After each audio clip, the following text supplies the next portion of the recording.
어떤 가치로 예술을 감상하느냐, 우리를 뭘로 규정할 수 있을까? 비합리적인 부분에서 더 인간다움이 나오는 것 같다라는 서울대학교 인문대학 미학과 교수 이혜환입니다. 미학은 비합리적인 것을 최대한 합리적으로 얘기하려는 공부이다, 이렇게 얘기하는데요. 미와 예술에 관한 철학적인 사유예요. 왜 미와 예술을 한 학문이 다루지? 이런 생각을 할 수 있어요.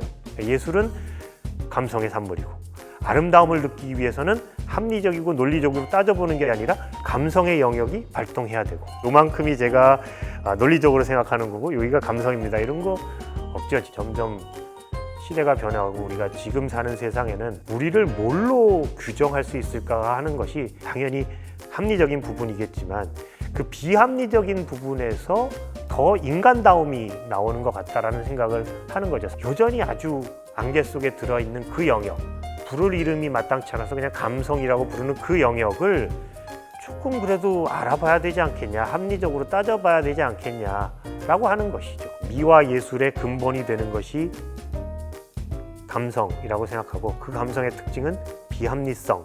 그러니까 이제 비합리적인 것을 최대한 합리적으로 더 잘 파악하려고 노력을 하고 있고요. 저희 미학과 선생님들이나 학생들 사이에 농담같이 하는 거는, 우리는 이제 그 틈새 시장이다. 왜냐하면 예술의 영역에 관여하지만 다루는 것은 인문학이다. 안목을 넓히고 그 예술을 보는 시각을 좀 더 이렇게 고양하기 위해서 필요한 게 예술 철학일 수 있죠. 궁극적으로는 그게 예술을 하거나 예술 안에 직접적인 도움이 된다기보다는 사람에 대한 이해를 하게 하는 거죠. 인문학에서 제일 싫어하는 말이 그래서 결국 어떻게 됐다는 얘기야. 결국 어떻게 된 게 중요한 거 아닌 거고요. 거기까지 가는 인간 이해의 과정에서 이 일이 어떤 역할을 할 수 있는가, 우리가 사람을 더 풍부하게 이해할 수 있고 인간에 대한 이해가 밑받침이 돼가지고 나온다면 우리가 그만큼 더 남의 마음 덜 아프게 할 수도 있고 실패할 확률도 적고 그렇지 않을까라는 게, 우리가 인문 교육을 시킬 때는 그런 것들을 얘기하죠. 그러니까 사실은 예술에 관해서도 기본적인 지식 하에서 개념적인 사유도 해보고 그런 게 이제 미학을 배우는 의의가 되는 것이지요. 궁극적으로는 인간을 이해하는 것 같아요. 그러니까 비합리성을 합리적으로 생각해 보는 것 역시도 인간 이해의 한 방편인 것이죠.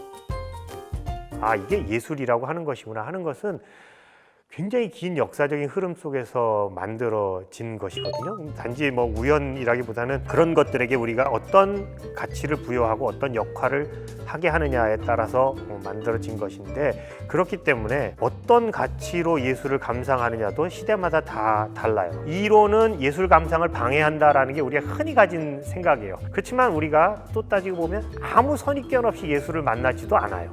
그러니까 어느 만큼 거기에 배경 지식을 가지고 만난단 말이에요. 우리가 배경 지식을 통해 가지고 작품을 볼 때 더 풍부하게 얻을 수 있는 게 많다면 일부러 배경 지식을 무시하고 이론을 떨어내고 해야 될 이유는 없는 것 같아요. 별개의 활동이라고 생각하시면 좋을 것 같습니다. 우리가 어떻게 살 것이냐 같은 질문에서 삶의 가치가 중요하다라고 할 때, 그 삶의 가치를 아는 통계적인 방법이라든가 실험이라든가 이런 것은 쉽게 생각하기 어렵단 말이죠. 그러니까 아주 어두컴컴한 영역인 거죠. 그래서 그거를 모색하고 탐구하는 것을 철학적인 방법이라고 부르는 것이고요.